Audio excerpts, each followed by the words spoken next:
Hello.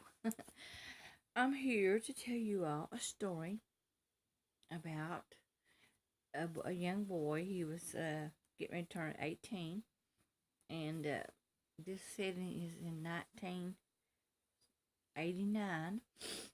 It's in the 80s, well, early 80s, but of course, he was getting ready to turn 18 old. He always wanted a tattoo of a hula girl. And his mom, she was dead set against it. She didn't want to see her son get a tattoo. She was just didn't care for tattoos. But his dad, he was all right. And his grandpa had a tattoo. And his grandmother was okay with it too. His grandpa had passed away earlier with cancer. He had two best friends. And their names was Andy and Marcus Breathalyzer. And their dad owned a Happy Pappy pizza parlor, in which they all three worked there at the Happy Pappy. And on Jesse's 18th birthday, his grandma told him, said, "But make sure you come by my place first. I've got something to tell you."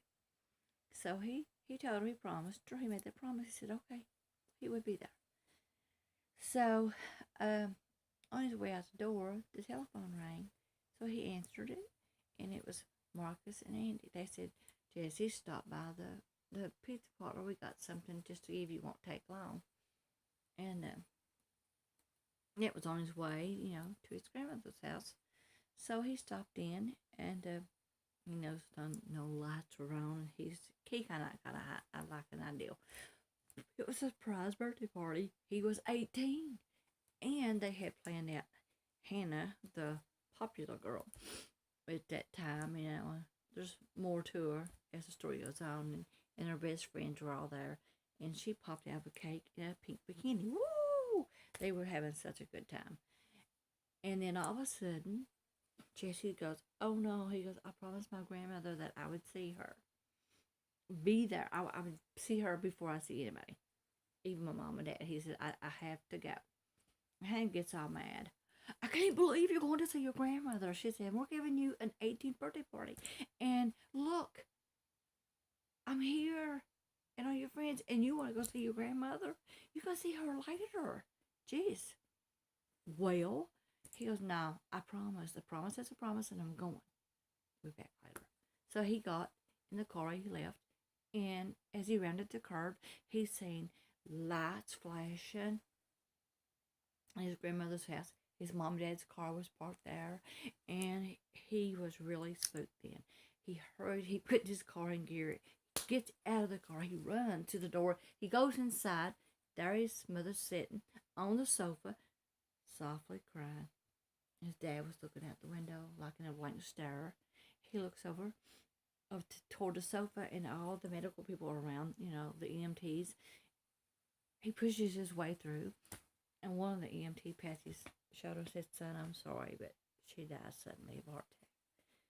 Jesse was just distraught, angry, upset. He could not believe his grandmother was gone. He promised to see her. He did not get to see her. She had something to tell him. But not only that, he had anger, remorse. He was so upset. His dad said, "Son, it's not your fault." It wasn't. "It's not your fault that you didn't." "Yes." He said, "I blame myself." He said, "I could have saved her." And also, she had a heart attack. Your grandmother's gone. So he grabs a picture of his grandmother, sticks it in his blue jean jacket pocket, and he takes off. He said, "Dad, I gotta get out of here. I can't take this. So he calls his friends up and tells them what happened. Andy and Marcus, and of course, they're sitting around, and Andy and Marcus, they bring him something to drink, and, they all three getting kind of lit, which Jesse gets more lit than any of them, drinking. And you gotta remember, this is set in the 80s, and they end up at the tattoo parlor shop. It's almost midnight. It's about to close. But the guy named Alfredo, he finally says, "Oh, okay. One more tattoo. I'll do your tattoo." And he goes, "Just give me a picture, or what do you want?" So Jesse reaches into his pocket, hands the picture to the tattoo man. The tattoo man is like, looks at it. He doesn't speak very good English either. He looks at it and he looks at Jesse and he goes, "You sure this is what you want?" Jesse kind of loopy and, tipsy from all the drinking and, yeah, put just right there. So the tattoo man, he puts the tattoo on Jesse's arm. And Andy and Marcus are sitting across the way on the couch, they're kind of like, sleepy and looking at magazines, and all of a sudden, it's finished. The tattoo's done. And Jesse goes to the mirror to look at it, and he's still kind of blurry, and the tattoo man goes, "Hey, you like?" "Yeah, like." So he bandages it up, and he tells him, "Don't take it off for a couple days." So Jesse gets home the next morning. He thought he heard something go. Makes a squeaky noise. Jesse goes, "Oh God, it's hangover." So Jesse goes, "Well, I want to take a peep and see what my tattoo looks like." Does he peep down to the bandage? Oh, lo and behold, it's not a hoodoo girl. It's his grandmother. And he's kind of like freaked out. But he stood there like, "Grandma always said everything happens for a reason." And he peeps again. He goes, "What have I done?" He said, "Oh, my mom, she was just freak, But he goes, "Oh, my, And the story goes on. His tattoo becomes magical, mystical, animated.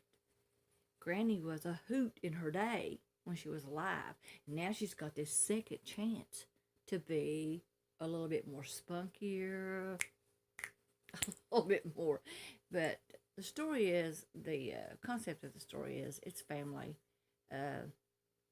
It's about a young boy loses his grandmother at 18. He loved dearly his grandpa to cancer, and the story touches on bullying. It touches on cancer. It touches on lots of things, and it comes through the tattoo. How helpful it is. But he isn't aware of all this in the story as the story moves along, as I tell it, which I'm not going to tell it all today. But it's very touching. It's funny. It's nutty. It's just one of those stories that you're like, wow, that. And it's also set in the 80s, like I said, and also it will bring tears to your eyes because it's for, like I said, it touches on a lot of things that goes on in the world today. So and I wrote it when I had cancer myself, and that's been a long time ago. I got the book, I got the script. So, but anyway, if you like it, and if you don't like it, that's fine. I mean, I understand everybody don't like the same story or the same something that a book or something that somebody's written or whatever. But I understand. But if you like it, you can put a like. And if you don't, I mean, I understand. I'm not going to get upset or cry or say something mean back to you because I'm not the type of person. Just if you like it, if you don't, you don't have to say anything. But that's fine. I appreciate it though. And I'll be back and hopefully tell the rest of it. If you want more, just let me know and I'll tell you the whole entire story. I appreciate it. Thanks, everybody. I really do. Thanks.